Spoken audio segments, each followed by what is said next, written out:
สบายดีเนาะพี่น้องเฮาอยู่ครับเจ้าสร้างสายเนาะคลิปนี้มาเฮ็ดกะลาเฮาคือเก่าเนาะเฮ็ดกะลาสร้างห้องน้ำคือเก่าเนาะอยู่ทางหลังห้องน้ำทางหลังสร้างสายนี่เนาะทางหลังนี่เนาะยังบ่แล้วเถื่อมื้อนี้ก็กะว่าสิมาส่วนซ้ายเข้าเนาะส่วนซ้ายนี่เข้าไปมันเต็มพื้นเดี๋ยวเราไปเบิ่งน้ำกันว่า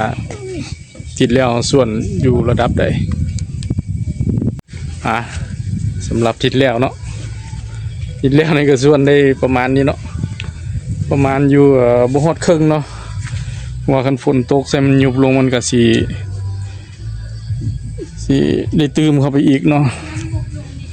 บ่ทันได้ยังบ่ได้ฮอดครึ่งอาทิตย์นี้เขาก็สิมาส่วนเขาอีกสายเขาสิพอบ่เนาะสายเขา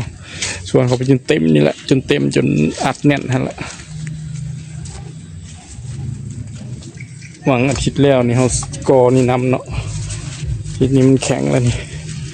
แข็งเรียบร้อยแล้วแข็งแล้วส่วนสายเข้าไปเนาะบัดมือนี่ก็สิประมาณนี้มือนี้กะฟ้าแจ้งแต่ว่าก็โบแดดเนาะตอนเช้าแดดอยู่ตอนเช้าตอนสวยมาแล้วโบแดดก็โชคดีไปเนาะถือว่าโบแดดจนเข้าเมี่ยงแล้วเนาะโครงหลังคาเขาก็ได้เนาะโครงหลังคาเขาเล็กเขาก็เริ่มเข้าเมี่ยงวาวมุงยังบ่ทันเนาะสร้างทรายว่าสิเฮ็ดเทพื้นนี่ก่อนเนาะก็เลยว่า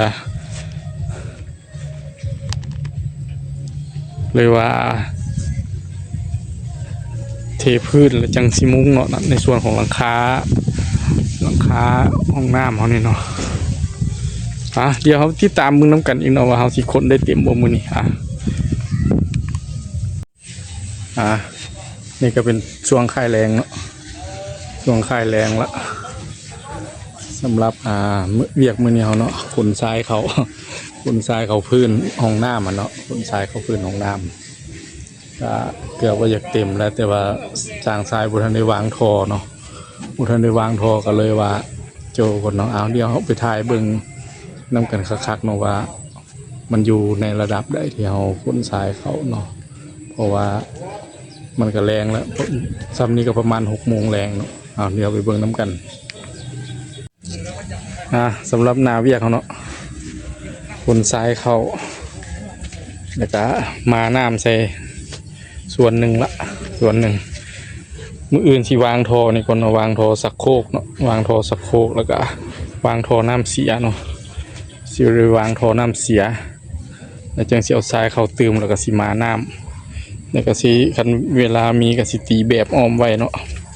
ตีแบบอ้อมไว้แล้วก็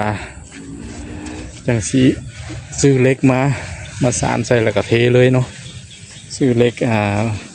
ที่เพิ่นเฮ็ดสำเร็จรูปเนาะเล็กเป็นสารสำเร็จรูปแล้วเนาะก็น่าสิแข็งคือกันเนาะพื้นเนาะว่าสิเทจะประมาณ8 เซนเนาะ8 เซน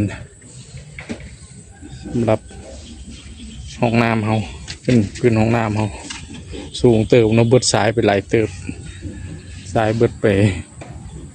อย่างว่าคันเทียบรถ6 ล้อน้อยก็อย่างว่า2 รถพุ่นแหละนี่2 รถครึ่ง2 รถเนาะ2 รถปลายหรือ2 รถประมาณนี้เนาะก็ช่วงคลายแรงแล้วห้องน้ำเขากับสีเฮ็ดห้องน้อยๆเนาะ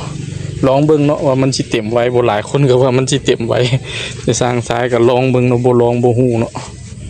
บ่ลองบ่ฮู้เพราะว่าตัวสร้างสายวางแท่งล็อกเดียวเนาะตัวถัดไปมันก่อเอาก็แบบคลิปที่สร้างสายถ่ายไว้แล้วถ่ายไว้เนาะก่อให้เป็นตัวซึมออกไปเวลามันเต็มมันก็ระบายออกเนาะมันมีทางระบายออกกับที่หน้าที่โบเต็มไว้หอมเขากับที่อยู่ประมาณนี้เนาะคันหน้ามันติดมันก็สิไหลออกอยู่นี่เนาะบนระบายเขา ไหลออกอยู่บนนี้นี่สายก็เต็มช่วงนี้ก็ค่ายแรงเนาะช่วงค่ายแรงประมาณ6 โมงเนาะ6 โมงเดี๋ยวนี้ยังแจ้งอยู่6 โมงระยะนี้มันยังแจ้งอยู่สิประมาณนี้ในส่วนของเวียกมือนี้เฮาเนาะเดินไปได้ซ้ำนี้เนาะมากับครอบครัวคือเก่าเนาะครอบครัวเฮ็ดซอยกันเนาะสายเฮาจนชิเบิดเลยคือสิได้เทที่ห้องน้ำแล้วก็พื้นนี้จากสิได้เทบ่เนาะเพราะว่าสายมันคือว่าหน่อยเนาะงานมันเทบ่พอหรือว่าเทล็อกหนึงก่อนบ่ในพื้นของตัวนี้เวลาเฮาเฮ็ดห้องน้ำแล้วเนาะพอห้องน้ำก็หลังจากเทพื้นแล้วก็คิดว่าสิมุงอะลูซิ่งแล้วก็แอมเป็นอะลูซิ่งเลยบ่ได้ก่อเนาะเพราะว่าอยากเฮ็ดเป็นห้องน้ำทางนอกเฮือนซื่อๆนี่กระทรวงค่ายแรงโอ้น้ำเขาก็มีบ่หลายก็เป็นก็เริ่มตกดินไปละจังได๋ก็ฝากพี่น้องเฮากดไลค์กดแชร์กดติดตามให้สร้างสายในเด้อขอบใจพี่น้องเฮาหลายๆ